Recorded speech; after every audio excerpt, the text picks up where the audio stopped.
Halo guys, mau cerita. Jadi ini tuh ada kisah seorang mbak ya. Jadi si mbak ini tuh kurang lebih hampir 3 tahun ya di Taiwan.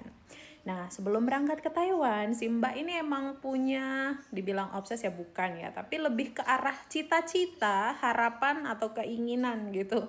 Dia tuh punya harapan gimana sih rasanya menjalin hubungan dengan orang luar negeri gitu ya.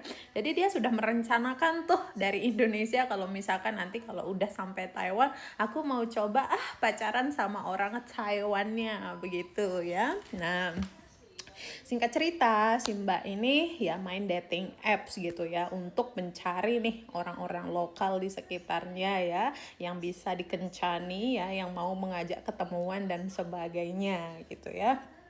Dan kalian tahu sendirilah bahwa orang Taiwan atau negara Taiwan ini kan negara yang cukup bebas ya, jadi perilaku seks bebasnya itu pun cukup tinggi ya. Untuk living together itu juga udah hal yang lumrah gitu. Nah, si mbak ini ya melalui dating apps itu sering lah ketemuan sama orang-orang Taiwan gitu ya, ngedate gitu. Tapi hubungannya itu nggak pernah bertahan lama, paling lama itu sekitar 6 bulan ya. Jadi baru 1 bulan 2 bulan putus, ya udah ganti lagi gitu ya. Singkat cerita, beberapa bulan terakhir si mbak ini mengalami masalah kewanitaan ya. Si mbaknya mengalami keputihan tidak normal disertai dengan gatal dan berbau. Saya sudah tahu nih arahnya bakalan kemana gitu ya, dan saya saranin si mbaknya ini melakukan pemeriksaan penyakit menular seksual. Dan benar, ternyata si mbaknya ini didiagnosa sifilis ya. Jadi ini dijadikan pelajaran buat semua ya. Tidak salah gitu ya kalian terobses ya atau punya keinginan berpacaran dengan orang luar gitu ya, tetapi tetap hati-hati ya.